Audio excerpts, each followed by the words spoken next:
Hello, everyone. Welcome to our Real Talk podcast. We're your hosts, Christine, and I'm Kevin. We come from beautiful Vancouver, Canada. The show that talks about real life experiences, its challenges, solutions, and a variety of hobbies or interests everybody may enjoy. I'd like to remind everyone that this is from personal experiences, and we are not medical professionals. Always consult a medical practitioner with your concerns. After our first episode, to keep things as short as we could, we never had a chance to ask you, Chris, how did you cope with your left side paralysis after you got home from the hospital? Well, Kevin, it is what it is. Being in the hospital for 3 months, I felt I was in a safety bubble. I was surrounded by doctors and nurses, and then you come home and you feel like a complete stranger in your own home. Now, everything was different, and you're no longer in a safety bubble. A lot of my fellow stroke survivors can relate to what I am saying. On my first year post-stroke, I wrote an article called I Wear a Ski Boot on My Left Foot. And I'm not exaggerating. I felt like I drank a couple glasses of wine. I'm on a boat on a windy day, and my left arm, which is my left side paralysis, is carrying a 10-pound bag of rice. And I am trying to walk from point A to point B. Now that's messed up. I wrote about it because that's how I felt, and nobody I talked to about it or nobody mentioned anything on any stroke survivors, so I felt like I was alone. And until I wrote about it, and that's how I discovered other fellow stroke survivors also felt the same. The side affected felt very heavy, and the more you tried to walk, the more the affected side went against you. It is called spasticity. All right, now for our listeners, spasticity is damaged nerve endings or nerves, pathways that control muscle movement. That's correct. Now, I know that a recovery option is Botox. Have you ever tried Botox on your paralysis? Yes, I did. And we tried Botox several times on my ankle, on my leg, and on my arm. And I was very excited thinking Botox would be the answer, an answer to my left side paralysis, but it wasn't.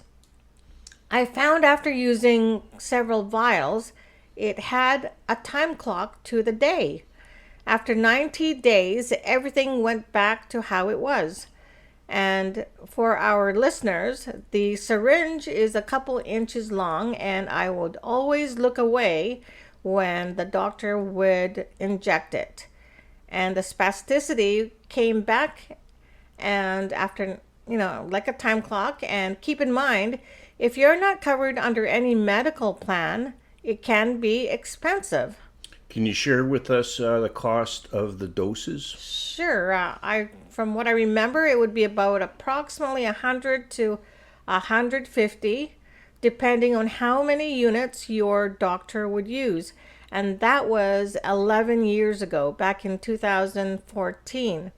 Now, my trainer, Deanna, and I both agreed I wasn't going to use any more Botox, and we would focus on making my left leg stronger on its own, as is. Painful as it was, but in the end, it was all worth it. What's that saying? No pain, no gain? Right on. And considering that was a decade ago, 100 to 150 bucks. Yes. I would imagine it's going to be considerably higher now. Much higher. Oh, yes, absolutely. Now, fellow stroke survivors have mentioned they barely slept when immediately recovering after a stroke, and sleeping 8 hours is a rarity. Oh, yes. How did you experience that as well? Absolutely. Yeah, a lot of stroke survivors have complained about that. And especially in the first couple years, from my own experience, it became a pattern. And I have never used an alarm clock since. I would wake up strange hours of the morning and the evening. But you got to think about it. Your body is healing, so be patient and enjoy the power naps. If your body wants to take naps, take naps. If you get up strange hours, then you get up strange hours. Go with it. Read a book, binge watch a show. Don't stress. Your body is adapting and healing at the same time. Good to know. Now, you also mentioned your appetite was low. As long as I've known you, well, you said you were losing weight. Yes. Now, that does not sound like you, because I know you're a foodie. You're an excellent cook. Thank you. Yes. A cookie monster, in fact. You're a foodie. Now, tell us more about that. Okay. Now, before I forget, I wanted to say kudos to my fellow stroke survivor, Claude Bricky from St. Louis, Missouri. Shout out to Claude Bricky. Yes, because I dedicated my article on crunchy scrambled eggs to Claude Bricky on my first year post-stroke, because I remembered the words that he told me like it was yesterday. Easy does it, safety first, and make sure you tie your left arm, loopsy-loo. That's what my 5-year-old daughter called it, and still does. That's my left side paralysis. Attach it or tie a belt around your waist and tie loopsy-loo to you so you don't want any accidents in the kitchen. Claude, look at me now. Look at the dishes I can whip up with only my right hand with the help of my adaptive board. Now, I just want to recap on that, because I want to ask you more about the adaptive board. Just so everybody knows that your left arm is totally paralyzed. Totally. And the reason why Claude suggested you tie it down with a belt or something is so that you don't put your hand accidentally on a burner and a pot of boiling water. Yes, that's very scary because you can't I can't feel my left side. So if the stove was on and I accidentally, for some reason, my left hand was on the stove, I won't be able to feel anything until something is burning. There you go. Yes. So I just wanted to clarify that. Yes. Okay. It's for your own safety. Absolutely. Okay. Safety first. Okay. Now let's digress back to the adaptive board. Now, to my understanding, an adaptive board is a piece of assistive tech designed to help individuals with disabilities or limited mobility. And it helps you perform tasks more easily, correct? That is correct. You got that. And yes, that board has been an asset and I love it. The first 3 months when I got home, my appetite was really low. I would say I was losing weight once a week. And that was getting kind of scary. It was scary, and we tried Chinese food, Greek, Italian, and Filipino cuisines, everything that I love, but no appetite. But the strangest thing that I was craving was steamed spinach and lemons. I remember my mother would come over and cook my favorite Filipino dishes, and I would ask, is there spinach and lemon? So that became a regular dish on the table.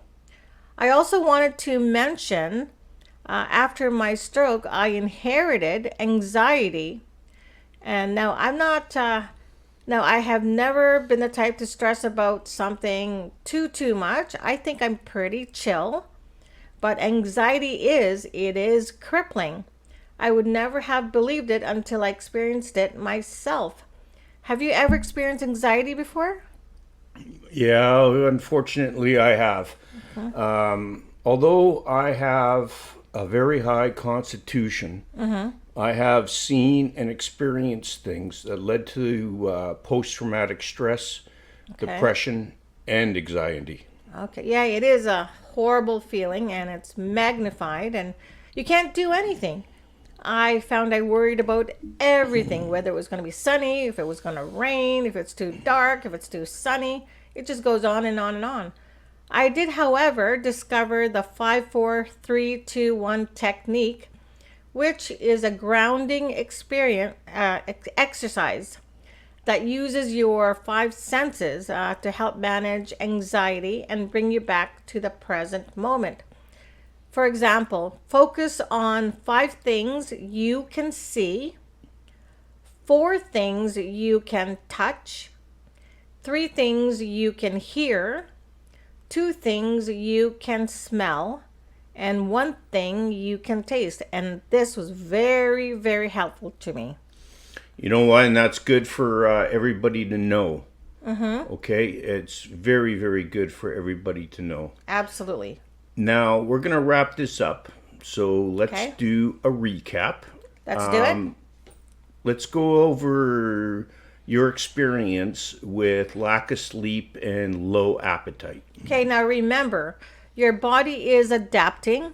Post-stroke. Yes, your body is adapting. Be patient with both. Remember that you had an injury, whether it was ischemic, hemorrhagic, which I had, or a transient ischemic attack, also known as TIA. You need to remember you had an injury. Be patient, and it will all fall into place. Now, your experience with Botox. Okay, it does have a time clock to the day, and it is expensive. And don't get bent out of shape if it wasn't what you had expected. Okay, Spasticity, you mean? It's okay. It's damage to the nerve pathways that control your muscle movement. That's right. The 5-4-3-2-1 technique to help yourself cope with anxiety. Okay, you focus on 5 things you can see, 4 things you can touch, 3 things you can hear, 2 things you can smell, and 1 thing you can taste. Now, we do try to limit the F-bombs. We hope you enjoyed our show, and we And- thank you again for listening to our podcast. I don't want to sound like a broken record, but I'd like to remind everyone that this is from personal experiences and we are not medical professionals. Always consult a medical practitioner with your concerns. Now, to help the channel, I would like you to please like, subscribe, and share. And we would love to hear from you. You can reach us at chriskevpodcast@gmail.com. We're your hosts, Christine. and Kevin. Until our next episode, we ask you all to be safe. And Take care of of yourselves. yourselves. Have a good night.